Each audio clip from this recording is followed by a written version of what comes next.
Engagers, this is Professor Game, where we interview successful practitioners of games, gamification, and game thinking who bring us the best of their experiences to get ideas, insights, and inspiration to help us in the process of using games and gamification in our daily lives, for example, to learn what we are teaching. And I am Rob Alvarez. I work at IronHack, teach at IE Business School University, and so much more, and host this podcast. If you have an extra second, please go ahead and subscribe for free to our email list at professorgame.com/subscribe. Engagers, welcome back to another episode of the Professor Game podcast. And we have with us today, Christen. But Christen, before we start this interview, we need to know, are you prepared to engage? I am. Let's do this because we have Christen Horne, who has always been a storyteller. She started with singing and musical theater at the age of 5 and went on to earn 2 music degrees. Fictional books, mostly fantasy and some sci-fi, were her friends growing up and continue to be a huge part of her life. The earliest books that she remembers reading are Jewel Kingdom books and the Jedi Apprentice Star Wars books. By day, she teaches singing to both advanced and beginners, including people who think they can't sing. And by night, she's either hanging out with her family or happily chronicling the events of her first fantasy novel. So plenty of exciting stuff going on, Christen. I don't know if we're missing anything from that intro. No, that's a good intro. Yeah. Amazing. So we want to know, what does being Christen look like? What is a regular day or week, whatever you want to go for? Yeah. So I think pretty regularly, I read Jordan B. Peterson's book, and he said, like, make sure you wake up at the same time every day. And I did not used to be on board with that. I am very much a night owl and I like to sleep in. But I finally implemented that. So I get up at, 8 in the morning, and then I take my puppy to the dog park, and then I come back and I do some journaling for my mental health. And then, breakfast, and then I'll usually start working on, I'll either go to like my workout, or I'll start working on my book or some of the social media content that I'm developing for that. If it's a work day, then I'll, head to work, teach my students. I teach piano and singing. And then I come home and we'll usually hang out, watch some of The Office, or maybe we'll watch some Critical Role. I love D&D. And then, you go to sleep and do it all over again. Sometimes like there's other stuff mixed in, depending on the day. So I have some assigned writing days. And then I have days where since I'm in San Diego, I go to the beach for some recharging time. And then Sunday is our D&D day. So we play D&D every Sunday, which nice. is I've been saying this for way too many episodes that I want to get into the RPGs, and I haven't. I'm 37 already, and I've never. Oh my gosh. But I have a 3-month-old now, so it's kind of a struggle tough at this point in life. Oh yes, yeah. We'll see how to manage. I'm sure I'll be able to do it. Hopefully, not too far in the future. Yeah. So, Christen, we always like to ask this question because it provides so much value to the audience, and it's all about understanding a time of a story. A time when you wanted to do something with games, with including this in your daily life, in your work, whatever it looked like. But things just didn't go the way you were expecting it. Things went wrong. You went into some form of fail or first attempt in learning. We want to be there in that story, learn from those lessons with you. We essentially want to relive that story. Hopefully it's not too painful, and it brings also some of the good that came out of it. Yeah. So I have been an entrepreneur pretty much since I graduated from college. When was that? 2012. In America, if you're a singer or an artist, you're basically a freelancer from the time you graduate. So, there's entrepreneurial aspects to that. But I started working as a coach, actually, like a health coach first, and then a life coach. And then I guess the back end of the aspects of being a coach, like making sure all of your social media content was there and consistent and personable, and all the marketing, right? I tried to apply game-based solutions to that, and it just failed miserably every time. I wasn't consistent. It didn't feel, no amount of trying to pretend that was a game was going to help me. And I think that's something that I learned kind of the hard way, because I tried and tried and tried and tried for years to make it work. And it just never did. And it wasn't until, kind of recently that I realized it's like, well, okay, it doesn't matter how much like a game you make something. If it's a game you don't want to play, it's never going to feel good. So, and we know this kind of instinctively from the game, the literal games that we play, the games that we choose to play, the games that we choose not to play. I don't play, I don't know, Overwatch because I don't want to play that game. It's not enjoyable for me. Lots of people love that game. One of my favorite games used to be Destiny 2. Like, I love that game, but I just don't want to play it anymore because of the way the game kind of is now. Whereas like D&D, that is one of my all-time favorite games, and I enjoy playing it. I want to play it. So I take a step back and apply that to like real life. Like, if you're trying to gamify something in your life, but it's something you just don't want to do, like I think in the self-help, like kind of woo area, it's called like alignment, right? So you got to be honest with yourself, take a step back, take a pause, be like, do I actually enjoy this? And do I want to play this game? And if the answer is no, then stop. Now, I know sometimes that's really difficult if like that game is your job, which for me it was. It was the endeavor that I was working on to like bring more money in and cover the bills. But I ended up pivoting into now like I'm voice teaching, or teaching voice and piano, and that's a much more enjoyable game. Is it still the game that I want to be playing for the rest of my life? No, not necessarily, but I love the game. I love my students. I love getting to play that game. And so it is much more sustainable, and I can bring more of my gaming mindset to that endeavor because I genuinely enjoy it. So I guess that would be like that was the hard failures. Like I had one or two business endeavors that I was trying to apply the gaming mindset to, and it just failed miserably. But it did end up leading, kind of like what you said, leading to this epiphany that like those endeavors were just not in alignment with what I really wanted to do.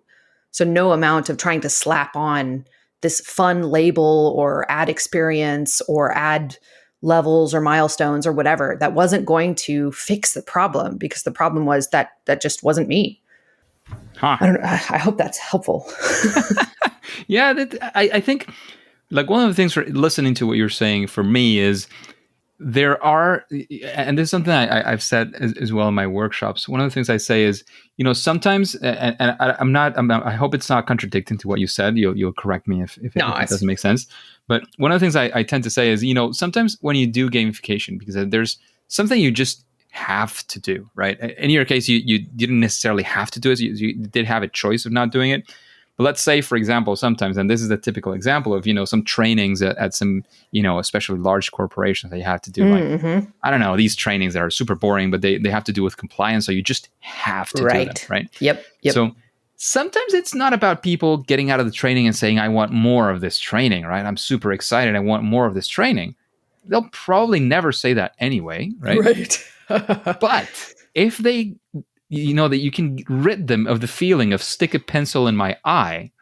Yes. And this is kind of bearable. That's already a lot better. You're improving people's lives a lot, even if it doesn't feel like it, because I know there's also sort of feeding our own egos of, oh yeah, I made this amazing thing and everybody's excited. Well, you did something. Nobody's excited and going to clap their hands and laugh out loud. But, a training that was stick a pencil in my eye is now a training that people can bear through.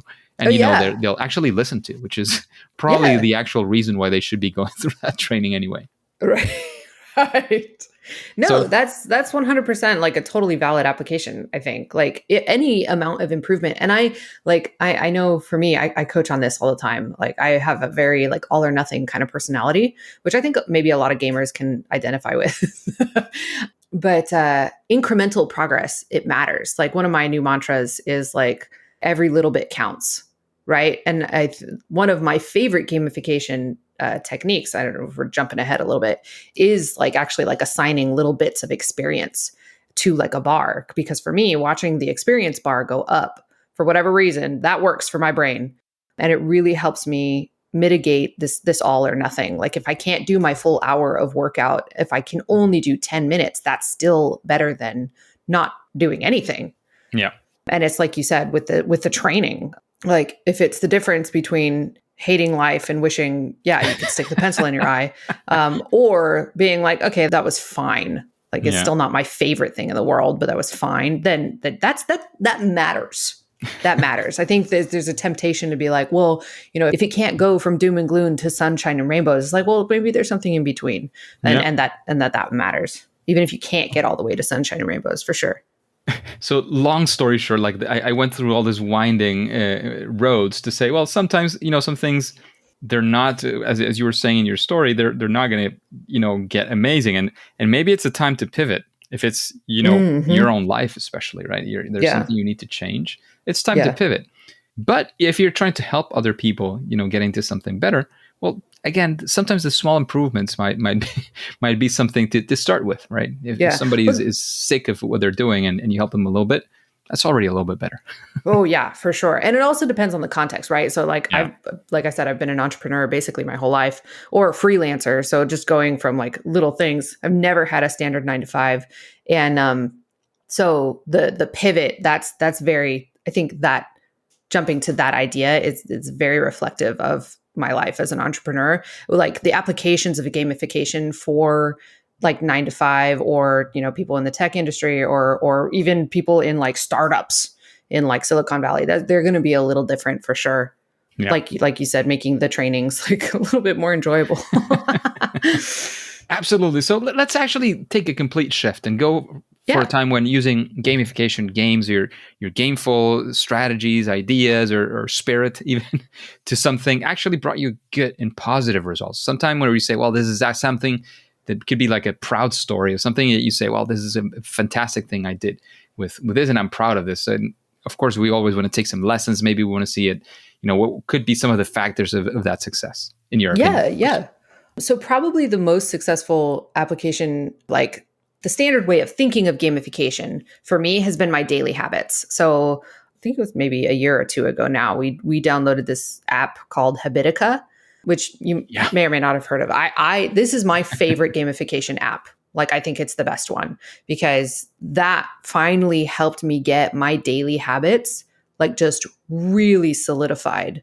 And I had never found a gamification app, or really any sort of like productivity app or anything, that had helped me like really get super consistent with my daily habits that I knew I wanted to do, but just like either I wasn't making time, or I felt like I didn't have time, or I just wasn't organized enough. So everything was too chaotic and I was forgetting. But writing it down in this app and being able to check it off every day, and then it makes like the little sound and you get experience points. And like, for whatever reason, that really worked for me. It doesn't work for everybody, but man, like that made a huge difference in my life. And if you're into self-help and you've done the daily habit work before, that like that might sound like a little win, but the daily habits are everything. The little things that you do consistently, it's like grinding for experience. That's the only way that you level up.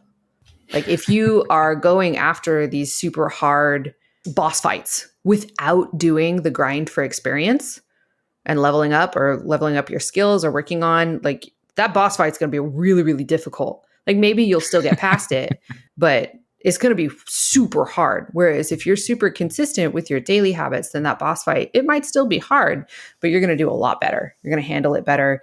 You're going to come out with fewer battle scars. Yeah. I know it's like a little bit of a classic example using Duolingo, right? But I always like to talk about Duolingo when, there is a way in which Duolingo decided, as you just were saying, that, when we get to learn a language, the main thing is practicing almost every day, at least, every day if possible, right? So what they did was, amongst many other things, of course, that they did, is making sure that you are actually getting to put that effort every single day, right? So things like the streaks and all those game mechanics that they include, those are part of the things that they do exactly to help you into getting into that habit, right? Yep. So they created it specifically for that, right? Because consistency is the main thing for many things. And with habits, it's definitely consistency what you're looking for, right? Make sense? Oh, yeah. Great. So when you have a problem, Christen, and you face a difficulty, and you say, well, actually, I think I'm going to use gamification to solve this, or to help solve this. How do you do it? Do you have some sort of process, a series of steps? How does that go in your mind? For me, it's less of like, I don't think the thought I'm going to use gamification to do this. I've shifted into this space where I now have enough awareness of like, after thinking about all of this and doing all of the mental health work, that like I just am able to approach my problems with my gaming mindset. And I think that's distinct for me from gamification, because gamification is more of like designing the game. And I think there are people who do that very, very successfully, but I was never one of those people. I'm a player. I love playing games. I don't really design games. And so me as a player, then, like, how do I work through those problems in the same space that I work through problems in video games? Because we get frustrated in video games too. Like, there's a reason we like throw the controller at the TV or whatever. Like that, sometimes whatever game you're playing is that frustrating. It's like, okay, so but what do you do? Like after you throw the controller, you pick it back up, right? And then what? And then what? So for me, when I come up against a problem in real life now, I'm just in this space where I'm like, well, there has to be a way forward. Because that's the thought in video games, right? I love Tomb Raider, right? And so you're going down the path in Tomb Raider, and like you see a door that you're supposed to go through, and it's an ancient temple, and so the stage starts rumbling, and then rocks fall, and the door is gone, right? But is the game over? No. Lara Croft goes and she finds like a side. She like climbs off some cliffs and swings on some vines, and she finds another way into the temple, right? So that like. It's kind of like, it's like that. It's just this assumption that there has to be a way forward. There has to be something I can do. And so then and this is very general. Obviously, there are problems where there is nothing you can do. And that takes a little bit of a different approach, right? But just in general, for the problems, like assuming that there is something you can do about it. But for whatever reason, your brain just is not giving you the answer right now. Just to remind yourself, like, there has to be a way forward. There has to be a solution. So what's it going to be? What am I going to try? How can I be more resourceful, more creative? What new things can I try? And so that's a little bit of like insight into like my thought process of how I approach problems now. It's not like I'm going to design a game around this, but hopefully that's helpful. Absolutely. Definitely is. Makes a lot of sense. Thank you for that. All those insights on the way you approach things, because I think it's, as you were saying, it's more about a mindset that you bring to your problem solving, right? Yeah. Just a quick break before we continue. Are you enjoying this podcast? If you're listening through a podcasting app, please subscribe and rate us on the app. This will be of great help to reach more engagers so we can change the world together through gamification. Christen, what would you say, in your experience, of course, what would you say is sort of a best practice? That one thing or that mentality or that thing that helps you when you're approaching, this gameful mentality, that one thing that you say, well, doing this would actually help you do a little bit better or a lot better, whatever you want to go for. I mean, I think it's going to be more of the same of what I've been talking about. One of the things that I thought a lot of gamification systems are missing is it's almost like they're trying to slap the game on top of the problem instead of integrating. Does that make sense? Like really getting to the root or like getting a little deeper. And so that's why my approach now has shifted more to like the thought processes. How do I think when I'm playing a game? How do I think when I'm like, or how do I feel when I'm playing a game? How do I approach these problems in video games? And then how can I port that into my real life? And I think a lot of gamification systems could use a touch more of like the mindset piece. Because a lot of it is just trying to design a game, which is fine. That's a good start, especially if, like you said, like it helps you going from wanting to stick the pencil in your eye to like being mostly okay. But I think a more thorough, if that makes sense, a more thorough solution would be making sure that you address the mindset piece. We all know how to play video games and we're extremely confident and we know we can do it. And even if all the odds are stacked against us, we're still we don't even blink an eye. Like even the people that play like friggin' Dark Souls, right? It's just insanely difficult game. I don't understand why people play it, but they do. They just throw themselves at it over and over and over, and they perfect and they memorize and they learn and they do that. And it's just like, oh my gosh, like if you approached your real life with that amount of belief in yourself, determination, and just like plain stubbornness, then like you could literally do anything. You could do anything. Dark Souls is a pretty good example of that, right? Yeah. Yeah, I've used it quite a few times in my workshops because even many people and even for saying that there are people who like a game like that one, and there's a bunch of people who don't even know what it's about. So there's so many interesting things to learn from a game like that one. But I'd like to ask you another question now, because we've gone through many of the questions already of the podcast. You've been into them and poured your thought process here, and I'm thinking like. This is a question, of course, we ask everyone, but when you're going through these questions, is there an idea that comes up and says, oh, maybe this person would be like super interesting, again, for you to listen to answering these questions, sort of a future guest for Professor Game? Oh, well, I don't know. Have you had Jane McGonigal yet? No, we haven't. Okay. Well, but you know who that is. Yes. So yeah, that would be, I mean, she's probably kind of hard to get a hold of, but like I loved like this. I know this is another jumping ahead a little bit, but I loved her book Super Better. Like that was, I like this word pivotal these days, but that was instrumental. Like that was just a fantastic book. So if you could get Jane McGonigal, that would be fantastic, because her story is amazing, and just her general process. And then there's another guy whose book I have. His name is Justin Gary. Like I think he's a game designer. And I think, you would have a lot of fun having him on your show. Jerry, what? Can you repeat the last name? Justin Gary, Gary. Justin Gary. Okay. Yeah. He wrote a book called Think Like a Game Designer. Cool. Yeah. Justin Gary. I'll look him up. I haven't heard of him. Yeah. And I think he's local to San Diego, I think. Nice. Yeah. Nice. So keeping up with the recommendations, and I know you mentioned a book. I don't know if you want to say the same one or another one. What would be your book you would recommend this audience, and of course, let us know why. Yeah. Well, Super Better, for sure. I already said that, but that's just an amazing book, because I think that's really what kind of triggered this whole cascade of ideas that I have arrived at in terms of like bringing that gameful mindset into real life. And that all started with Jane's book, Super Better, for sure. And then Think Like a Game Designer, I also really enjoyed, though I will be completely honest, I didn't totally finish it. I got stuck in a section that was like specifically for people who were designing games, and then I put it down, and then I just forgot to finish. But I do remember what I read of the book. I really, really enjoyed, because it's very thoughtful. It's very clear.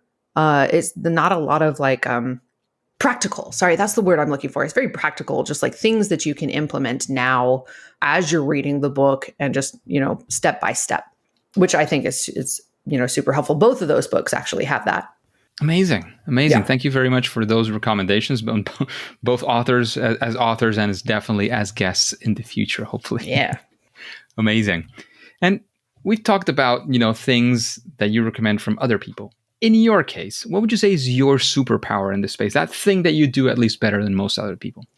I feel like I'm going to start sounding like a broken record. It's this shift from trying to put a game system on top of things to shifting, like bringing how you approach video games into how you approach real life. I think that's something that I've been practicing for, I guess, 5 or so years now.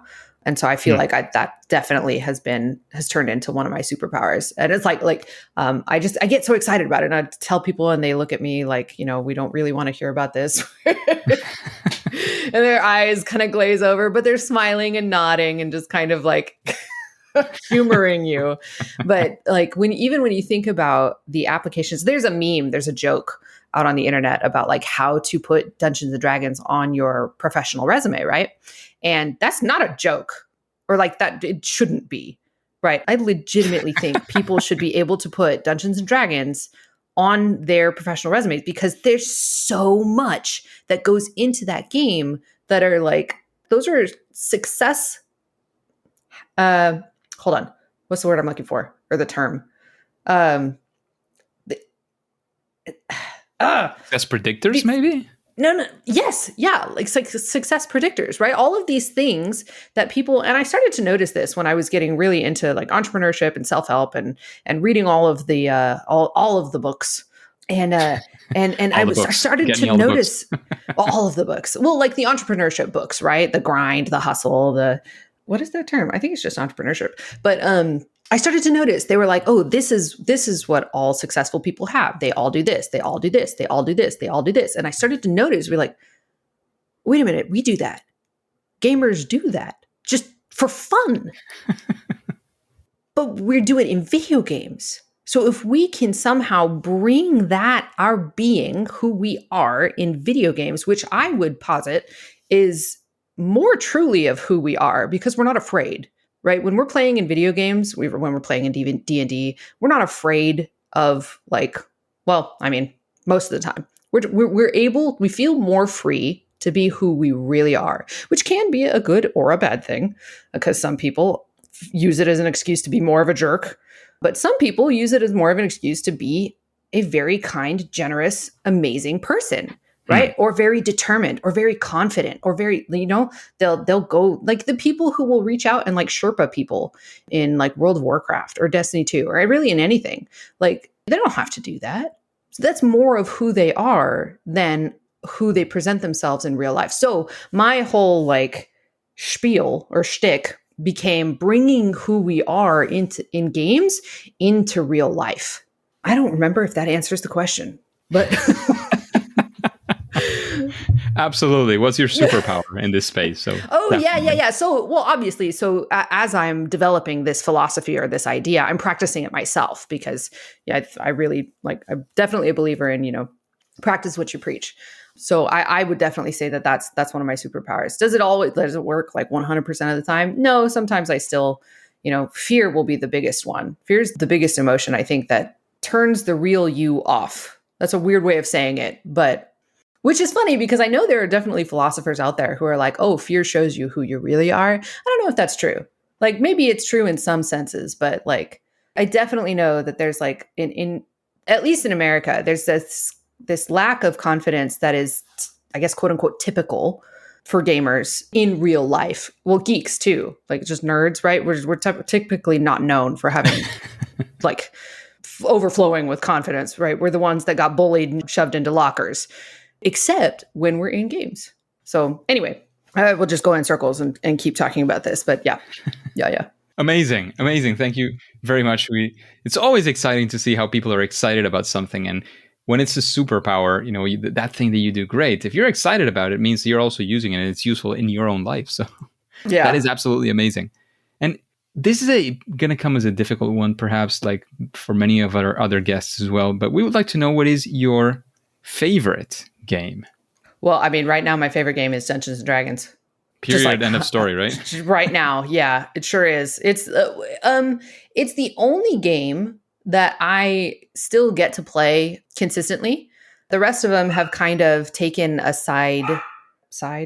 I've set them aside because something that I have found really, really exciting is that the same kind of reward and engagement and flow feeling that you get from video games, I have actually found in writing my book.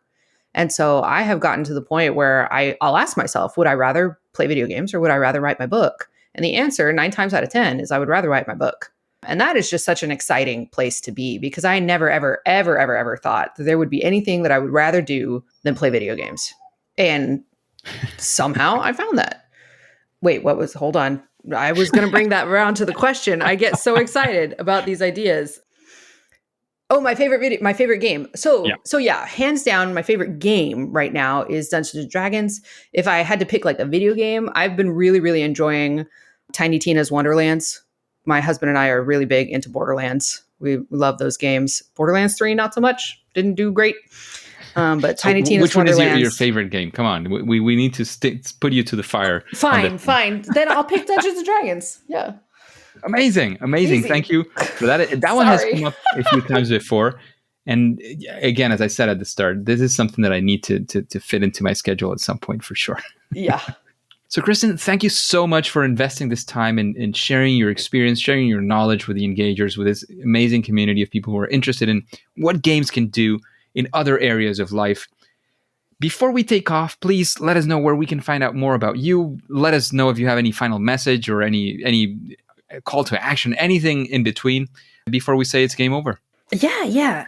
Well, so you can find me for social media if you want to connect. I am at World of Urda, URDA. And we're on basically pretty much every social media. That's my book social media, but I'm there. I'm pretty active. So if you want to reach out and connect with me, I'm happy to chat about games, about anything. We do post a lot about D&D. But and I guess some like last advice would be, if you're listening and you are a gamer and you've been a lifelong gamer, or Dungeons and Dragons, or even just a nerd, like if you do a lot of reading, like Rob has these questions like, what's your superpower? And I think a lot of people, it's hard to believe, but you do have a superpower. Like he asked that of his guests and you think, oh yeah, but they're special. They're different. I don't have one. That's like 100% false. You have a superpower, like, especially if you're a gamer, like just if you can get yourself to practice this idea of bringing who you are in a video game to who you are in real life and starting to like merge those two people and really start to embrace that kind of confidence, that kind of playful mentality, that kind of creativity, creative problem solving, determination. Like I get so excited about this idea because I think if gamers could do that, just start to port themselves from games to real life, then we could legitimately change the world. I mean, we already are, but we could do it even more. Like think about how many problems there exist in the real world that need very creative solutions. Because right now people will say they're impossible. But if we could get our community to make a concerted effort on those problems, oh my God, the world would be completely different.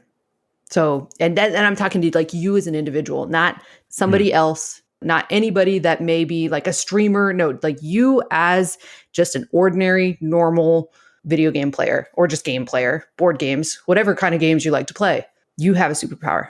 I think that's yes, and yes. You have a superpower, and you have. I like how this podcast I listen to a lot, which is Entrepreneurs on Fire. John Lee Dumas says that you have a responsibility with the people you could potentially be serving to serve them.